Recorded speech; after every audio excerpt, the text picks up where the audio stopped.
안녕하십니까? 미국 주식 수집가입니다. 이번 시간에는 카드형 온누리 상품권에 대해서 잠시 이야기를 나눠보려고 합니다. 카드형 온누리 상품권이란 여러분들이 잘 알고 있는 그 온누리 상품권 그거 맞습니다. 하지만 그 온누리 상품권을 카드로 사용할 수 있다는 장점이 있습니다. 자신의 신용카드를 등록을 하고 그 금액을 충전한 후에 결제하면 끝나게 됩니다.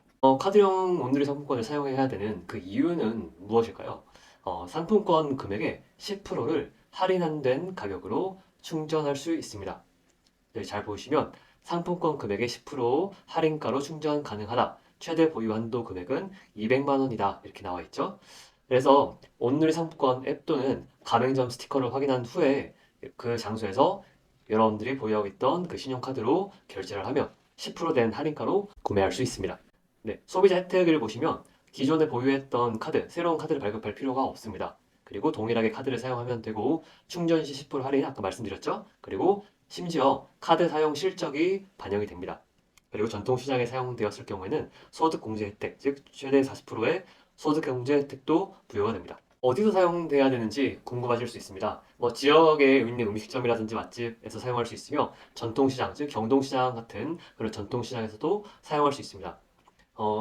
이런 사용되는 장소들은 그 홈페이지에서 검색을 하면 이렇게 잘 나와 있고 여기 잘 보시면 미용실, 한식, 꽃집, 족발 다양한 그런 것들이 나오죠. 그리고 이렇게 어플로 들어가시면 여러분들이 계신 지역을 중심으로 사용할 수 있는 장소들이 잘 나옵니다. 여기 잘 보시면 저는 경동시장을 중심으로 이렇게 검색을 해봤고 이 주변으로 수많은 사용처들을 확인할 수 있습니다. 심지어 이렇게 베스킨라빈스도 구매할 수 있는 그런 걸 볼 수 있습니다.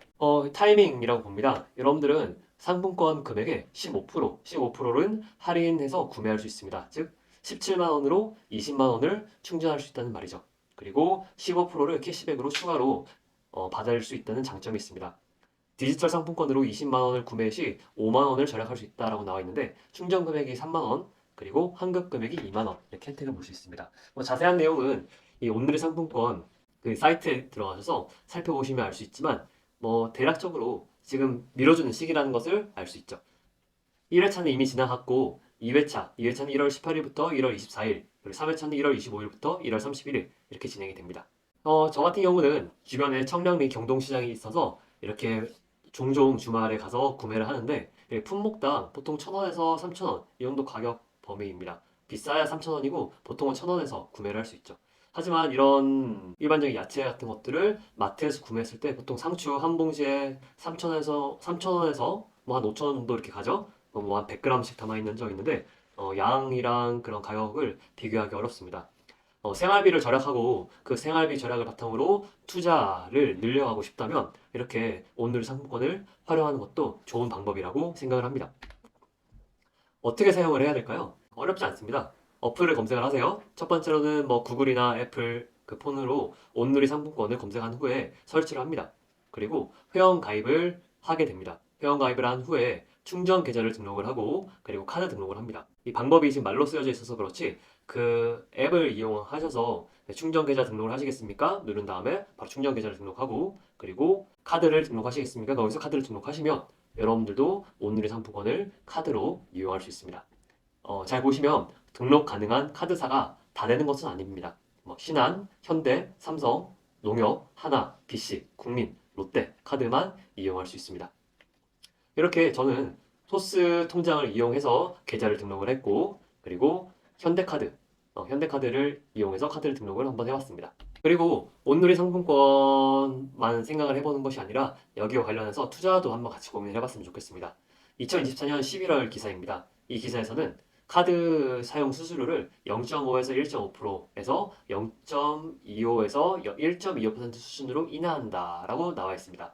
이렇게 되면 사실 그 수수료가 줄어들게 되는 것이죠. 그리고 여기에 대해서 이제 상인들은 어떻게 생각을 할까요? 상인들은 한 달에 온누리로 100만 원을 판다고 친다면 수수료율이 0.3%여도 3,000원이며 큰 의미가 없다. 그리고 소비자들이 혜택을 많이 누려서 매출이 증가하는 것이 더 도움이 된다라고 이렇게 개방적인 태도를 보여줍니다. 실제로 경동시장에 가서 보면 온누리 상품권 지류로 된 거는 당연히 다 받죠. 하지만 그 카드형 온누리 상품권은 받는 것도 있고 받지 않는 것도 있습니다. 하지만 생각보다 많은 가게들이 오늘의 상품권, 그 카드형 오늘의 상품권이죠. 그거를 받는 것을 저는 직접 확인을 해봤습니다. 시장에서는 현금 또는 계좌 이체, 이게 주된 결제 방법이었죠. 시장에서 카드를 내밀면 카드 상인들은 되게 현금 없냐고 이렇게 말하는 경우가 많습니다. 하지만 이렇게 심지어 시장에서도 현금이 점차 줄어들고 있는 그런 모습을 보여줍니다. 이때 우리는 결제 네트워크를 장악하고 있는 기업들은 무엇인지, 그 기업들은 떻게 돈을 벌고 있는지 알아봐야 할 필요성이 있다고 생각을 합니다. 즉, 비자랑 마스터카드, 뭐 크게 넓혀본다면 아멕스까지 해당하겠죠. 이런 결제 네트워크 사업과 간편 결제에 대해서 많은 사람들이 오해를 하고 있고, 저도 처음에는 많은 오해를 했습니다. 뭐 사실 애플페이나 삼성페이들이 나오면 이렇게 비자 카드 같은 경우는 매출액이 크게 떨어지는 것이 아닌가? 이런 염려를 할 수 있습니다. 뭐 QR 코드로 찍어버리면 이 신용카드 네트워크는 이용하지 않는데 이들은 돈을 어떻게 벌지? 이런 고민을 하게 되죠. 소비자와 가맹점, 가맹점과 매입사, 매입사와 발급사, 이 각각의 역할이 있는데 그 사이에 네트워크사라고 들어가 있습니다. 즉, 다양하고 편리한 결제 방식이 아무리 나와도 결제 네트워크사는 항상 존재하게 됩니다. 즉, 앞단은 파도가 아무리 쳐도 그 파도 윗부분은 많은 변화가 있지만 그 파도 수면 아래에서는 변화가 없이 잠잠한 것처럼 네트워크사도 아무리 많은 변화가 생겼지만 그 네트워크 수수료는 꾸준하게 유지되고 있는 걸 알 수 있죠. 여기 잘 보시면 애플페이, 삼성페이, 뭐 이렇게 다양한 페이 간편 결제들이 등장을 하고 뭐 그렇게 시장의 환경이 변화해도 결국 이들은 네트워크사를 한번 통해야 됩니다. 그래서 수수료가 일정하게 되는 것이죠. 심지어 이런 비자나 마스터카드 같은 외국계 신용카드사들은 국내 결제분에 대해서 수수료를 지급받고 있습니다. 네, 수수료를 지급받고 있는데 잘 보시면 해외 겸용 카드로 국내에서 결제할 경우 외국 카드사들은 결제액의 0.04%를 수령하게 됩니다. 2018년부터 2023년 7월까지 그 합계액을 보시면 약 7,160억, 60억 정도를 수령했다는 것을 알 수 있죠. 연도별, 카드사별 로열티, 국내 분담금 지급 현황을 정리한 자료입니다. 한번 이 두 네트워크사의 순이익 성장률을 한번 보시죠. 뭐 3년 평균, 5년 평균, 10년 평균, 15년 평균 보셨을 때 이들은 순이익의 성장성이 아주 꾸준하게 유지가 됩니다. 3년, 5년, 10년, 15년 보셨을 때 순이익의 성장률이 약 15%에서 20% 가까운 그런 성장률을 보여주고 있죠. 그리고 그 두 기업의 수익성을 나타내는 지표인데 ROIC를 보시면 25%에서 45%그 사이, 마스터카드는 상당히 높고 그 비자는 25% 정도 보여주고 있죠. 이렇게 높은 이익 성장률과 높은 수익성을 본다면 분명히 경제적인 혜자를 보유하고 있다는 그런 판단을 해볼 수가 있습니다. 하지만 이 모든 것은 매수 추천하는 그런 내용이 아니며 투자 수익을 보장하지 않습니다.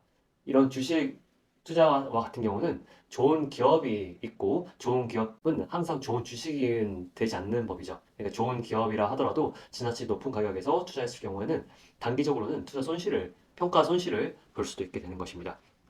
네, 이렇게 해서 저는 이번 시간에 온누리 상품권과 관련해서 현금 없는 사회로의 진출, 그리고 결제 네트워크사의 수익성과 그리고 높은 이익 성장률에 대해서 생각을 한번 고민을 해봤습니다. 네, 끝까지 시청해주셔서 감사드리며 구독과 좋아요도 부탁드리겠습니다. 감사합니다.